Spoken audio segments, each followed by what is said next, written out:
once had a teacher, the teacher of teachers.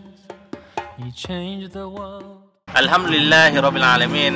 Wassalatu wassalamu ala ashrafil anbiya'i wal mursalin wa ala alihi wa sahbihi ajma'in. Qala Allah Ta'ala fi kitabil aziz, a'udzu billahi minasyaitonir rajim. Walaqad nasarakumullahu bi Badrin wa antum azillah fattaqullaha la'allakum tashkurun. Yang bermaksud, sesungguhnya telah kami beri kemenangan di dalam perang Badar, walhal pada ketika itu kamu berasa lemah. Maka bertakwalah, moga-moga kamu di kalangan orang-orang yang bersyukur. Alhamdulillah, hari ini 17 Ramadan 1435 Hijrah. Cuba mari kita sama-sama soroti sejarah permulaan Islam yang mana berlaku pada 17 Ramadan tahun kedua Hijrah, apabila tercetusnya satu peperangan yang dinamakan sebagai Badar Al-Kubra. Badar Al-Kubra ini juga dinamakan dengan nama lain sebagai Yaumul Furqan, yang memberi maksud hari yang membezakan di antara hak dan batil. Jika kita imbau kembali sejarah tercetusnya peperangan Badar Al-Kubra ini, bukanlah peperangan itu yang menjadi satu titik ataupun yang menjadi satu kehendak ketika itu, tetapi ia hanyalah tercetus ketika mana apabila Rasulullah SAW ingin mengambil ataupun merampas semula hak yang dirampas oleh kaum musyrikin. Jika kita imbau kembali, sejarah ini bermula apabila kafilah ataupun kabilah daripada Syam menuju ke Mekah untuk membawa barang-barang dagangan. Dan ini menjadi satu peluang buat umat Islam yang ketika itu berada di Madinah untuk menghalang, untuk menyekat perjalanan kabilah ini bagi merampas semula harta mereka ketika mana di Mekah pada sebelum ini. Dan hal ini terjadi apabila Rasulullah SAW mengerahkan 313 orang sahabat Rasulullah, sahabat ketika mana di Madinah, untuk sama-sama mengambil harta yang dirampas oleh kabilah tersebut. Dan hal ini mendapat khabaran kepada Abu Sufyan yang ketika itu mengepalai kafilah yang berdagang daripada Syam menuju ke Mekah. Apabila perkara ini diketahui oleh Abu Sufyan, maka segera Abu Sufyan mengarahkan 1000 tentera daripada Mekah untuk sama-sama turun ke medan Badar bagi sama-sama turun memerangi umat Islam pada ketika itu. Apabila hal ini disedari oleh Rasulullah SAW, mula timbul kebimbangan di benak Rasulullah SAW apabila mendapati pasukan yang akan ditentang oleh tentera muslimin pada kali ini ialah seramai 1000 orang tentera kaum musyrikin yang lengkap bersenjata. Dan pada ketika ini Rasulullah SAW mengambil peluang ataupun mengambil pendirian untuk bermusyawarah bersama para sahabat. Apakah kita akan meneruskan menuju ke medan Badar ataupun kembali ke Madinah? Sahabat Rasulullah SAW yang kuat imannya, kuat i'tiqadnya, seperti Sayyidina Abu Bakar As-Siddiq dan Sayyidina Umar Ibn Khattab, sedikit pun tidak merasa gentar, walhal terus dengan tekad untuk menuju ke Badar. Namun perkara ini masih belum cukup untuk menyenangkan hati baginda SAW.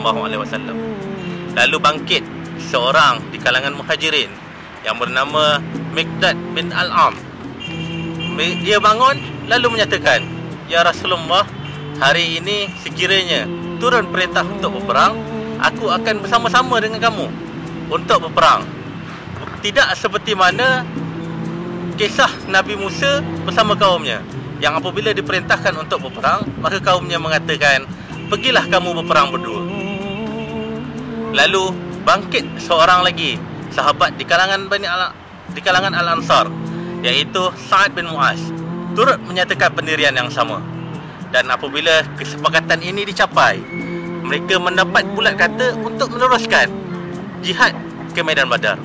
Sahabat sahabiah yang dirahmati Allah sekalian, jika kita ambil renungan ataupun pengajaran yang kita boleh ambil daripada kisah Perang Badar ini, kita akan dapati bahawa kesetiaan, betapa tingginya sikah para sahabat terhadap baginda sallallahu alaihi wasallam. Kita lihat walhal ketika itu usia negara Madinah yang baru dibentuk hanya baru berusia 2 tahun. Dan hal ini sekiranya kalah tentera Badar ketika itu, maka akan terus kalah lah, terus matilah perjuangan Islam pada ketika itu. Dan ini menyaksikan Rasulullah SAW dengan besar dan tinggi pengharapannya berdoa, menadah tangan setinggi langit, sehingga diceritakan jatuh selendang di bahunya, meminta, ya Allah, kau tunaikanlah janji kau pada kami di medan Badar ini. Sekiranya tentera ini kalah, maka tidak akan ada lagi hamba-Mu yang menyembah-Mu di muka bumi ini.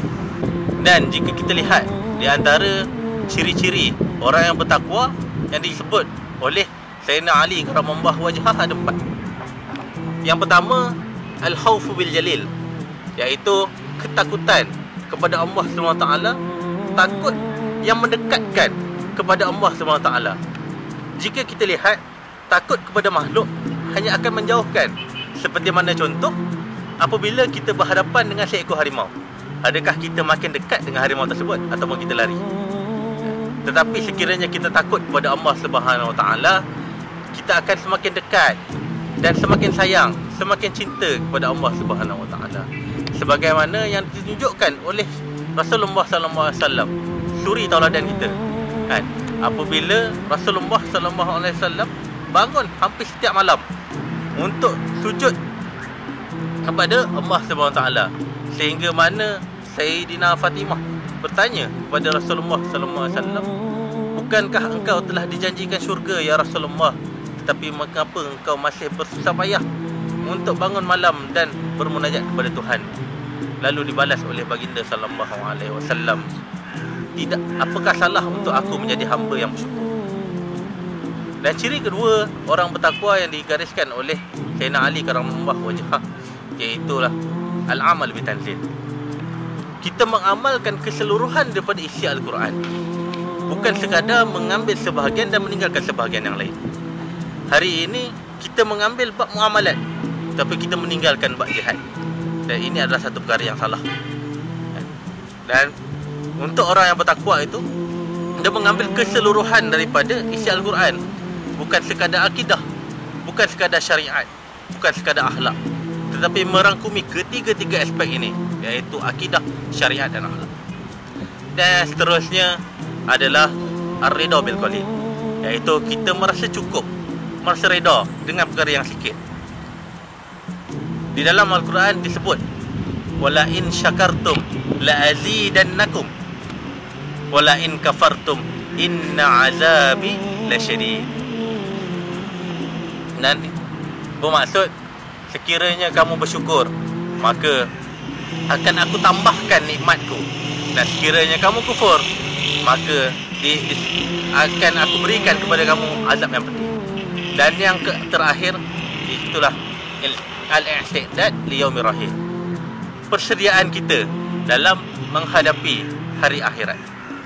Bagaimana persediaan kita membawa bekal yang secukupnya untuk menghadapi hari akhirat kelak. Hari ini, jika kita lihat sebagaimana yang berlaku di Palestin, kita digemparkan sekali lagi apabila Gaza dibedil sewenang-wenangnya oleh Israel. Dan mereka yang berada di Gaza, alhamdulillah, mendapat syahid. Boleh kita ungkapkan sebagai ini mereka mendapat jaminan ke syurga. Tetapi apakah jaminan kita yang belum tentu menerima syahid? Sudah tentulah bekal yang kita sediakan di muka bumi ini untuk menghadapi hari yang akan datang. Sahabat-sahabiah yang dirahmati Allah sekalian, jadi pengajaran seterusnya yang boleh kita ambil dalam sirah peperangan Badar pada kali ini ialah kita melihat berapa kuatnya iman para sahabat pada ketika itu, yang baru mengenal dengan Islam, baru faham akan Islam, baru mengenal Rasulullah sallallahu alaihi wasallam, tapi mampu untuk patuh, untuk taat, untuk sikoh kepada pimpinan baginda sallallahu alaihi wasallam. Jika kita renung kembali perjalanan sirah hidup kita, berapa banyak amalan ataupun syariat, perkara-perkara yang diperintahkan oleh Allah Subhanahu taala yang kita tinggalkan, yang kita abaikan. Marilah kita sama-sama renungkan, marilah kita sama-sama ambil iktibar di dalam sirah perjuangan ini. Dan inilah merupakan titik pertama ataupun permulaan dalam kegemilangan Islam yang berkembang di era Rasulullah sallallahu alaihi wasallam. Jadi ana kira setakat itu perkongsian kita pada hari ini. Semoga kita bertemu lagi di masa akan datang. Sekian, aku qauli hadza, astaghfirullahal azim li wa lakum, wabillahi taufiq wal hidayah. Assalamualaikum warahmatullahi taala wabarakatuh.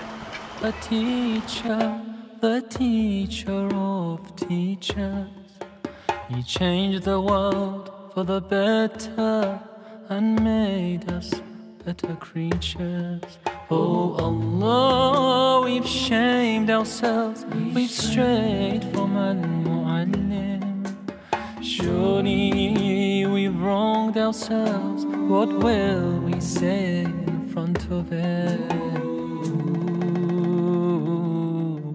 Mu'allim, he was Muhammad sallallahu alayhi wa sallam.